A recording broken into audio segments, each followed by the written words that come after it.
ஜப்பானோட ஹொக்காய்டோ தீவுல உள்ள சின்ன ஊர் தான் காமி சிவத்தாகி. இந்த காமி சிவத்தாகி ஒரு ரிமோட் ஏரியானால அங்க உள்ள பீப்புள்ஸ் அவங்களோட போக்குவரத்து வசதிக்காக எப்பவுமே நம்பி இருந்தது ட்ரெயினை தான்.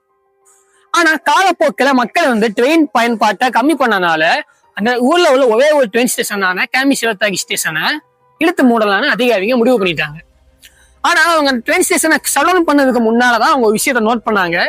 அங்க உள்ள ஒரு பொண்ணு தன்னோட ஹைஸ்கூல் படிப்புக்காக ரெகுலரா அந்த ட்ரெயின் ஸ்டேஷனை யூஸ் பண்ணிட்டு இருக்கான்னு. ஆமாங்க, காலையில அந்த ட்ரெயின்ல போயிட்டு சாயங்காலம் ஸ்கூல் முடிச்சு அந்த ட்ரெயின்ல தான் வந்துருக்கா. அந்த பொண்ணோட படிப்பு கெட்டத கூட இருந்துன்னு அதிகாரிங்க அந்த ட்ரெயின் ஸ்கெடியூலோட டைமிங்ஸே மாத்தி காலையில அந்த பொண்ணை பிக்கப் பண்ணிட்டு ஈவினிங் ட்ரெயின் அந்த பொண்ணை டிராப் பண்ணிடும். அந்த ஒரே ஒரு பொண்ணுக்காக அந்த ட்ரெயின் ஓடி இருக்கு. அந்த பொண்ணு படிப்பு முடிக்க வரைக்கும் 2016 அந்த பொண்ணு படிப்பு முடிச்ச போது அந்த ஸ்டேஷனையும் அத்தோட குட் பை சொல்லி சடவுன் பண்ணிட்டாங்க. இத்தனையும் ஒரு பொண்ணோட படிப்புக்காக. ஏன்னா அவங்களுக்கு தெரிஞ்சிருக்குங்க எஜுகேஷனோட importance. Education is the most powerful வெப்பன்னு நான் சொல்லலைங்க, நெல்சன் மண்டேலா சொல்லியிருக்காரு. இதே போல இன்ட்ரெஸ்டிங்கான ஃபேக்ட்ஸ் பார்க்க, இன்ஸ்பைரிங்கான கண்டென்ட்ஸ் பார்க்க நம்ம பேஜை ஃபாலோ பண்ணி சப்போர்ட் பண்ணுங்க. இன்னொரு வீடியோல பார்க்கலாம். தேங்க்யூ.